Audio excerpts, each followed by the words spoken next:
What is going on, guys? It is the Heart Pirates TCG here with the Wimmie, the star of the tournament, the Katniss Everdeen of the Pirate Cup. Go ahead and introduce yourself, my friend. I'm just like a Doffy player in the TCG world. And yeah, One Piece is my first TCG and I've been having a lot of fun with it. That's So yeah. awesome. How long have you been playing the game for? I have been playing since set 3 drops. Yeah, I started playing around the pre-release of no, actually no, not set 3, set 4. I started playing when set 4 dropped. You started Around playing the when set pre-release. 4 dropped and you're already this Yeah. good? No, no, I'm not that good. Do you have like a someone that coaches you, or like just people that have taught you the game, or what's up with that? Um, I've had friends teach me. My friends have been the ones that got me in the game in the first place. Like I started playing with them a lot. Um, I've never watched a single episode of One Piece, if You're I'm being honest. kidding. What? That was I've one of my never watched One questions. Piece. Really? Yeah, I was like, do you just like Doffy as like a character? Like, why Doffy? Why'd you pick Doffy? I thought he was cute. He was like wearing this pink fluffy jacket that I thought was really cute. So I'm like, oh, I like him. So I picked him. But like, it wasn't until after I started playing him a lot that people told me like how evil of a person he was. Oh yeah, he's like the most evil character like ever. He's actually my favorite, one of my favorite villains like of all time. He's so cool. Yeah, I didn't think he was going to be a villain because he just looked like so cute and pink in the little card. And so I would have never guessed. It's always the people that are like super cute that turn out to be like the evilest people. You know what I'm saying? So Yeah. does this make you want to watch the anime now that like you're good at the card game that you did so well in your first big tournament? Um, I've always like wanted to start it, but I don't know, I just never got into it. The only One Piece thing that I've seen is the Uta movie, and that was with one of my One Piece friends. We watched it together, Oh, so that like was the pretty musical one. cool. Yeah, yeah, yeah. It Do you was like pretty it? cool. I liked it a lot. Like because I didn't like need to understand the context to get it. So yeah, it's a really good movie, It was and just the like, yeah, musical, yeah, her voice musical. is good. Yeah. Yeah, that's fair. That's fair. And then as far as Dofi, you just picked Dofi and you played him basically all throughout set 4 and then now set 5? Yeah, cause my friend was trying to teach me the game and he was like, "Okay, so first off, you need to pick a leader." And then I'm like, "Oh, what leader do you play?" And he said, "Oh, I play Nami." And then he explained like, "Oh, blue is all about board control and everything, and like the color blue just like resonates with me and I like controlling the board too." So I'm like, "Okay, I'll pick a blue leader." And I randomly just like chose like me eeny meeny miny mo, okay, Doflamingo. That's a good way to choose a leader right there. Any mini money mo. So I'm also, I don't know how long you've been watching my channel for, but I'm also a big blue player myself. My first deck was Blurple Crocodile, and then Crocodile, and now Sakazuki. So I'm pretty much just been blue pretty much the whole way through. With I've been cheating a little bit, you know, going to red every once in a while, try to get some wins. But that's what I am. So when you picked up Dofi, were you seeing success with him like right away, or was it like this is like the first time you kind of saw success? When I picked up Doffy, I had trouble learning him, like because he's not a beginner friendly deck. But I kept on trying with him, and I was seeing success with him in set 4, and then onto set 5, I kept playing him, and I kept seeing success because I won like a few locals with him. I even won like a store championship, and Wow. also I won the first anniversary constructed event with Dofia as well. So I'm like, yo, this leader kind of popping off. So Yeah. I kept playing him. Wow, that's crazy. So it was just set 5 that really like it really started to turn around, like pop off for you. What is it about Dofi that you think is like so good right now, at least for you?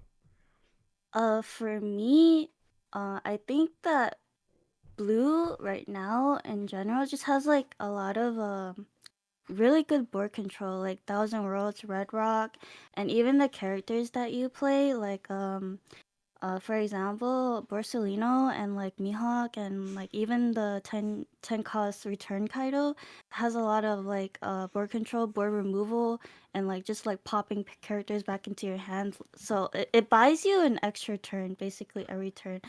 because like you keep developing that tempo, and then you keep building your board until your opponent can't really do anything about it. So that's what I think is making Dofi really successful this set. That's good. And so the Kaido, I was actually going to ask you this, but I'm glad I'm doing it on camera. But so why the 10 cost Kaido from set 4 and not the 10 cost Kaido from set 5? I feel like the 5 one, like drawing 4, is pretty good, no?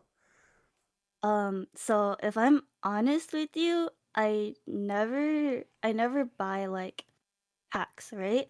So I only buy singles, and like by the time I got the draw for Kaido, like it was already too late to update my deck list. So I was like, okay, you know what, screw it. We're running the return Kaido. But now that I actually have the draw for Kaido, I've added it to my deck. So In I've added replace of two. the 10 cost the other Kaido?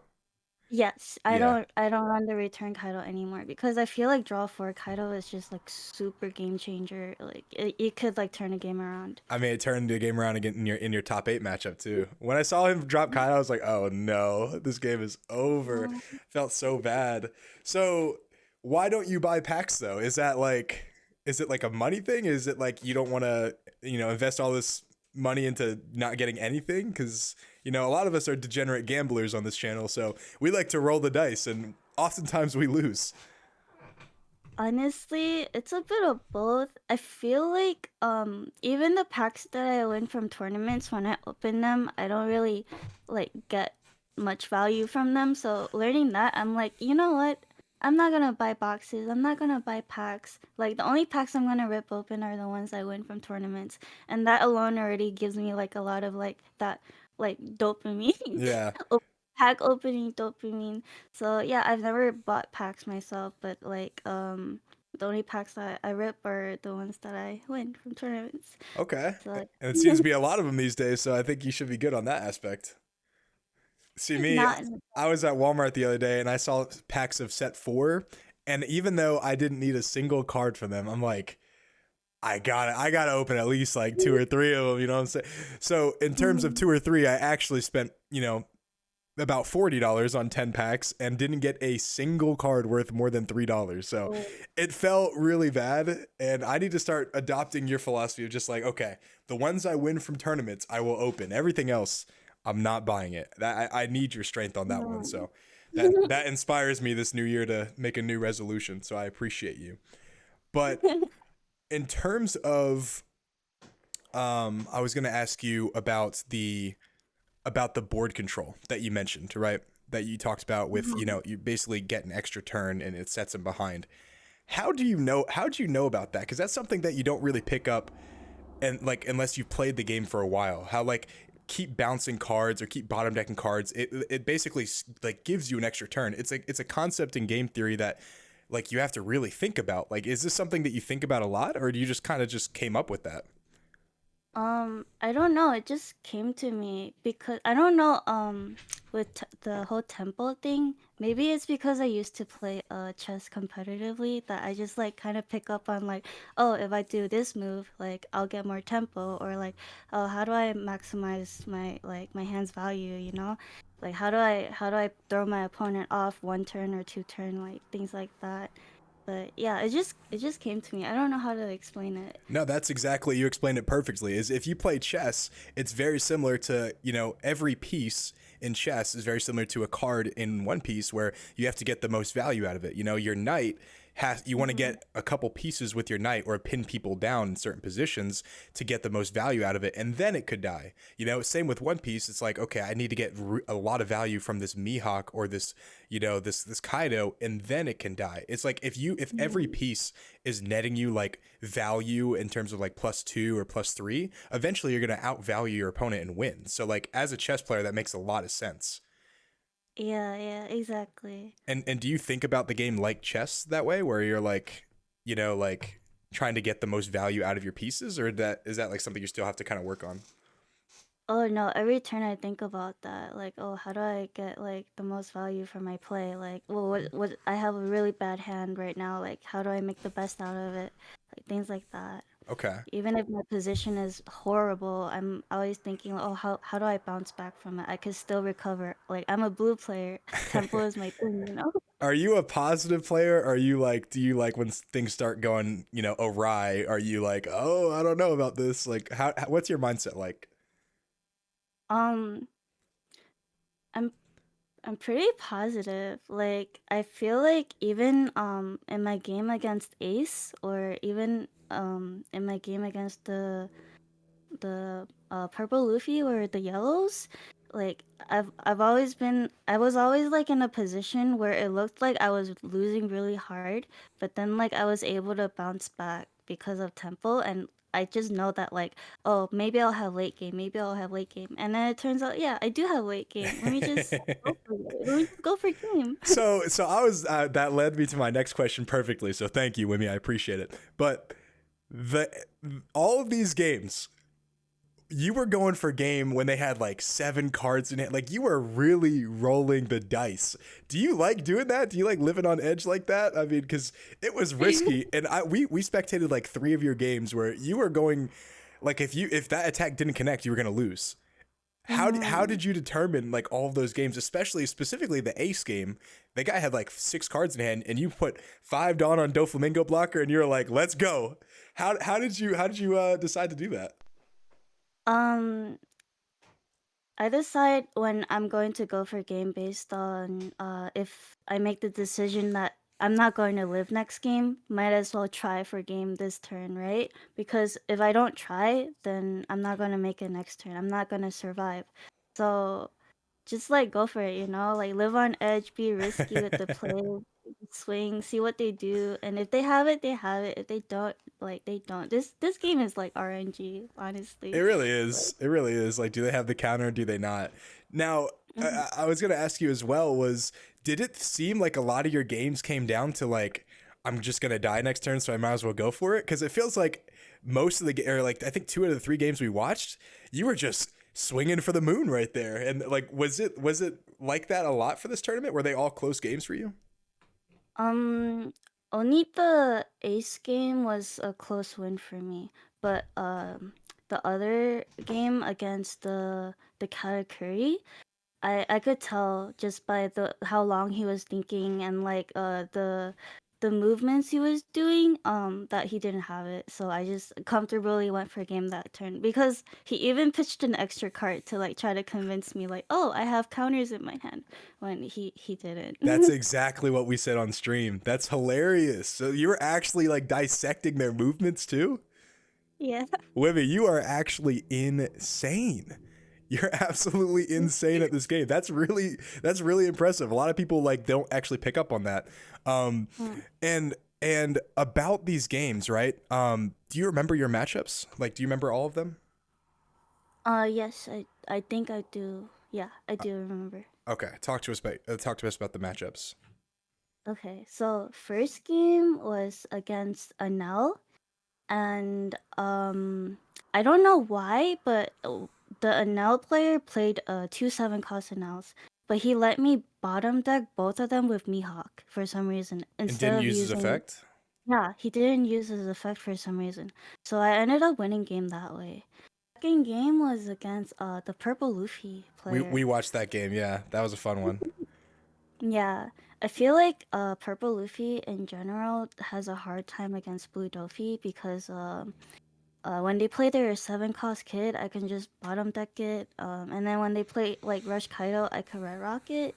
And like any 5 cost they play, I could Thousand Worlds it. So like they have a really hard time against me because I Okay. just an end game.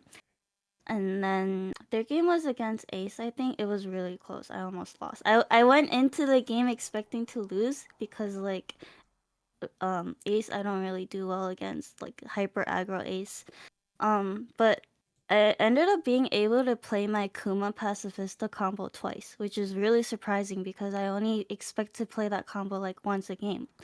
And then that kind of really helped me win. Yeah. Um Also, his deck turned out not to be an aggro ace. I actually coached him after the tournament ended, like Cool. the next day, and his deck list was like very event heavy. And I feel like that's when like Doflamingo's like actually favored into ace, which is good. So it worked out.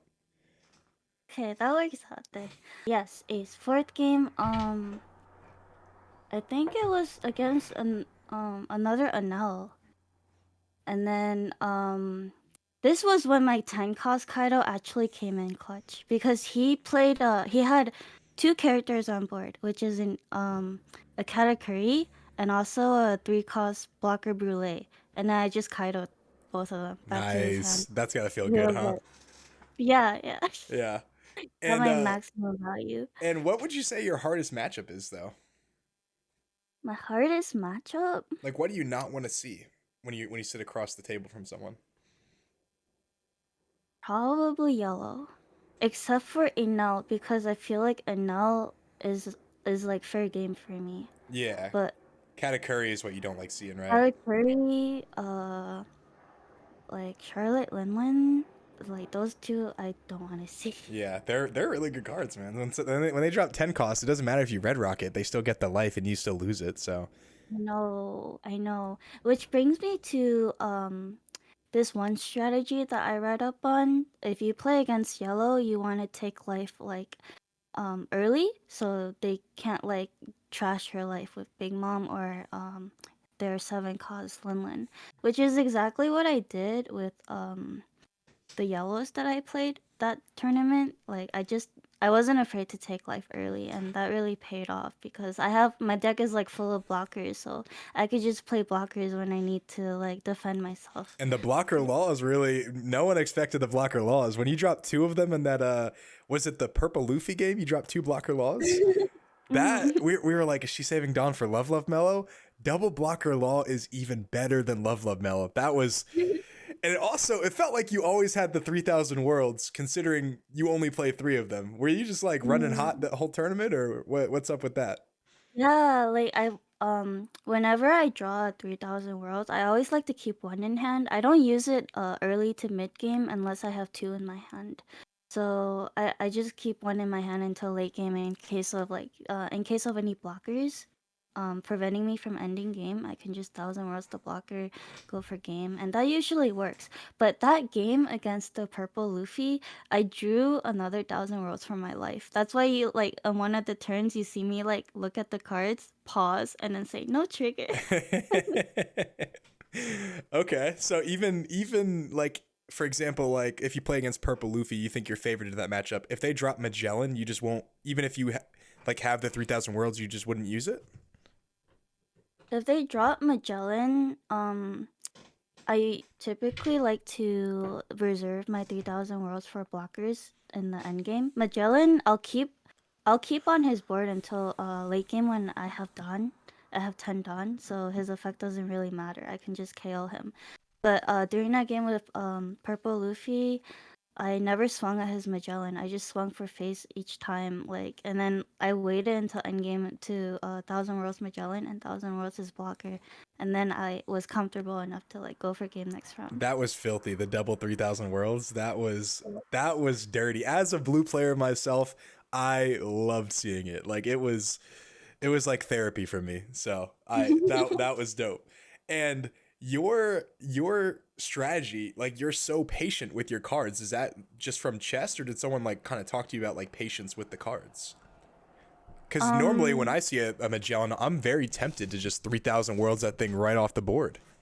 no, no, no. Some cards you just leave alone until you have the ability to clear it. For example, 3 cost Kairos and Rebecca, you just leave that alone. You learn to leave things like that alone until late game. So um yeah, it's the same with Magellan. Like you don't want to kill him too early because he really messes with your Dawn. So and as a Doffy player, you don't want to mess up your curve any more than like Magellan already did on play, right? So you just know to leave him alone. Now, do you want to go second against Purple Luffy because they can Magellan on turn 2 and keep you off your curve? Would that be better for you? No, I'll still prefer going first because even though he throws off my curve by one, it doesn't really matter because if you're on 6 Dawn, you can still utilize your 6 Dawn by playing another 3 cost Doffy and use leader ability, or just attach like three um 3 Dawn to your leader swing and then use your remaining Dawns for your characters to swing also. Okay, okay, that makes sense. So why not X Drake? You know, the new set 5 X Drake. It's basically Doffy, but a 5 cost blocker. Do you not like that card?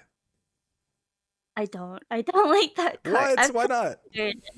I've considered adding him to my deck, but then I'm more favored against I'm more favored to lower cost blockers. You Okay. know, actually maybe more difficult to remove, but I don't know. I I just feel don't like it would really help like. with the Katakuri matchup a little bit more because he's a 6K blocker. So that's just the only Mhm. reason I brought it up because you know that seemed to be your worst matchup. You said. Yeah, yeah, yeah. It would, but why not just play with like 3 cost or 1 cost blockers against Katakuri, right?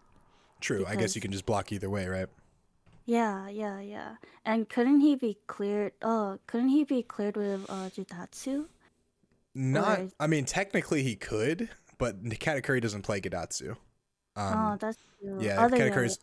Katakuri's more of a defensive deck, but he also helps against a Maru too, because they can rest like your 4 cost or lowers. But you know, X Drake Mhm. is a 5 cost, so the only thing they can do is Thunderbolt him, which still they always seem to have. You Mhm. know. That's true. That's true. Now that you mention it, I might consider it. I've never tried running him in my deck, but I'm open to trying Yeah, anything. maybe do it like a 2 of. You know what I'm saying? Like Mhm. he might help, he might not. I could just be, you know, I'm not the Dofi player here. You know, I'm a croc enthusiast myself. So, you know, you could have a lot more knowledge on this than I do personally. And Mm. when you were playing in this tournament, were you aware that every single person was rooting for you in this tournament? It wasn't until it wasn't until I showed up the second time on stream where I realized like, wait, everyone's like talking about me. And it was because my people were messaging me on Discord like, "Yo, Winnie, like everyone's watching you and rooting for you." And I'm like, "Wait, really? Oh my gosh." And then that's when I like started to watch the stream too and I'm like, "Oh my gosh, everyone's like rooting for me. Yeah, I'm so you were. flattered." That's what I said in the very beginning. You were the Katniss Everdeen of the entire tournament. Like literally, everyone was rooting for you. At one point, you know, we were gonna watch one of your games, and like I think it was top 8, and like 1 or 2 people were like, "We're watching Dofi again." I'm like, do you guys want me to stop watching? Like Dofi is like the most interesting deck right now. You know, we have to see how she's doing. And then I was like, do you guys want me to turn away from this game? And we had like 25 people saying, "Don't you dare don't you dare! Like, I will leave the stream if you turn off Dofi." I'm like, I wanted to watch you anyway, so I'm good with that, you know. So, yeah, we had an overwhelming amount of people rooting for you, and it was a little bit heartbreaking when we saw the Kaido drop, and you know you started to run out of steam a little bit. Do Hmm. you think you could have done anything different in that game? Did you ever rewatch it when I reposted it? I rewatched it twice, just to learn from my mistakes, and I was just thinking like, oh my gosh, why did I save like 3 Dawn up for Deathwing? I should have just swung with Perona, you That was a know? little odd to me too. Yeah. Mhm. But then like honestly, if I'm being completely honest, I forgot Perona was on my book. Yeah, And then people I always looked at forget my about the Verona on there because you can easily just put in a little pressure, and no one ever wants to kill it because they feel like it's wasting an attack. yeah, yeah, and I looked at my hand and I'm like, I have nothing I can play for 3 Dawn because my hand is full of 4K, not 4K, 4 cost characters, right? So I'm like, wait, I have a Deathwing I can play. So I just passed turn to him and then I looked at my board and I'm like, ah, I have Perona. Yeah. No. No. Oh, it's okay though. You played pretty good like the whole tournament in the top 8. You got your money, and you know that's it didn't matter if you lost at that point. So you got your money though, Yeah. right, on PayPal? Yeah, yeah, I did. Thank you so Yeah. much. No, thank you for participating. I really appreciate it. Um, in terms of deck building, I know you changed the Kaido, the 10 cost. You changed the Kaidos. Is there any other changes you think you would make to the deck? Um, I run 2 10 cost draw 4 Kaidos right now, and I also swapped a card out to add in another Mihawk. So I have 4 Mihawks and 2 draw Kaidos right now. Okay. Now, I actually deck test a lot too. Like I have a little boxer here, and it's like full of like blue cards, yeah, full of blue cards that I just like test meta things with. yeah, that's cool. So I saw Senamaru in there. You tried Senamaru? I have tried it. I don't really like It's it. not good in Dofi, I don't think. My brother tried to make it work, and I was like, yeah, it's a lost cause, buddy. It's a lost Yeah. cause. I used to run this card too for fun. Oh, the little spice card, law. Yeah, I like that card a lot Mhm. actually. Did you play it in set 5 yet? I feel like it'd be a little bit better in set 5 Um, with I've Luffy and Nell. tried it. I've tried it, but then it's really situational. Like you have to draw it like on the turn that you want to, or at least you have to have it in your hand on the turn you can play it. If you draw it too late in game, like it's just a brick. It So that's also why I kind of don't. messes with your Dofi stack too. Like on a turn, you want to use like your leader effect, and like you draw like let's say you life into the law right there. You're like, do I mess up my stack or do I play this law? It's kind of tough with Dofi because you're not as flexible. I don't think. Mhm. You know. Yeah, Okay. that's What? true. Well, that's all the questions I have for you. Do you have anything you want to say? Anything that I forgot to ask or mention? Mm, not really. Like keep playing the game and like keep deck testing. If you like a leader and you want to make it work, like keep rolling with it. Like who cares what other people say? Cuz like a lot of people were telling me like, "Oh, you should drop Dofi, like pick up red during last set." But I was Man, like, don't "No, I listen to haven't them. Yeah, tried don't it." listen to them about that. Yeah. I have tried red. My secondary deck is actually Ace. Okay, Ace, there you go. but like I've played him a few times. I don't really like him as much as I like Dofi, so that's why I stick with Dofi. Did you Yeah. play If Ace you like because it, you thought he was cute too? um, no. Okay. This ace deck was actually gifted to me by a friend who one of my friends who were teaching me how to play One Piece, because he saw that I picked up Dofi, and like he wasn't a believer. He was like, "No, you should drop Dofi, play red. Everyone's playing red right now. Here, like here's my ace deck I don't use anymore. You can have it." So he gave me his ace deck. I tried it. I didn't like it. I stuck with Dofi, and And he let you keep the he's Ace like, deck? I've been like, if you're not gonna play it, I'll take it. I'll take it right back. okay, here we go. He's like, you know what? Maybe I should take that Ace deck back. I forgot to ask you too, but like, how did you get into the game? Was it like, because this is your first trading card game? Did you just have like anime friends? But like people, Yeah. I mean, you don't watch One Piece though, so how did that like transpire? I have friends who are like diehard fans of the game, and they picked up the TCG and they started playing it, and they asked me like, "Oh, do you want to play? I'll teach you how to play." I'm like, "Okay." And then like one of my girlfriends, she started playing too, and I'm like, "Yo, this game's popping off. It's everywhere now, and maybe I should like take it more seriously. Maybe I should play more." So that's like how I really got into the game. Yeah, I will say that my for like the first like 9 months of my channel existing, because obviously I've been doing this for about a year now, but the first 9 months of my channel existing, my user demographics were like 99.9% male and then like 0.01% female, and recently it's jumped up all the way to 4%. So that is Oh. crazy. I know, right? I'm like nervous around girls, you know what I'm saying? So I'm like, this isn't a channel for them. Uh, but yeah, so this is crazy to me that we have like not only you participating in like in our tournament, but like our Discord is now seeing even more girls play. So I think you inspired a lot of people to kind of get into the game that watched my stream at least. So I think that's really cool. You're kind of like a revolutionary almost, right? No, I wouldn't say that. I feel like naturally girls have started to come into the game like more often. Like at locals, I see more girls pop up too.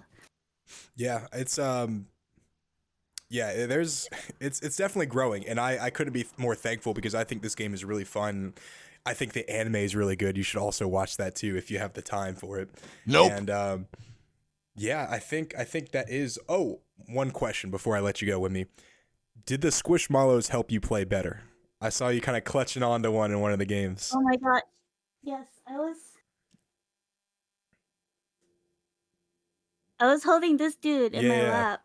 Yeah, because on that day I was so tired, so like I just chugged a bunch of caffeine, and that was a really bad idea because it made my hands and like it made me shake so much that I had to like hold on to my blanket or hold on to like the squishmallow to stop myself from shaking so bad. Because even the commentators even pointed out like, oh, you could see her hands shaking a little bit, and And you were actually just throwing them off guard, actually. You know what I'm saying? Because, you know, you really. were shaking because they thought you were nervous, but truthfully, you had all the counters in the world. So that's actually a good strategy. That's like a chess player move right there. I suppose, yeah. I suppose that could work as like something to trick my opponent with. Yeah, we thought like because you had the squishmallow, one guy was holding like a newborn baby, like another guy had like a dog with a diaper in the background. Like we thought people were just competing to have like who could have the weirdest things on stream, and it was Oh, hilarious. Like it started with the squishmallow, and then the baby was funny, and then I don't know if you watched. I think it was like round 6, but this guy legitimately had a dog with a diaper, and we were just like cracking up. So like really? it was just a blast to like watch what you guys had like in like the background of your cameras. It was so funny. It was like a game on its own. Every TCG player has like their own kind of swag on camera, so Exactly. Yeah. Some people and I had wasn't $10,000 expecting. decks. Some people have squishmallows. Yeah, I wasn't expecting you guys to pop in my stream. So when you guys came into came into watch me while I was holding my plushie, I was like, oh my god, they're seeing me cuddle with this plushie. All that's 300 part of people that's part of your watching. charm too.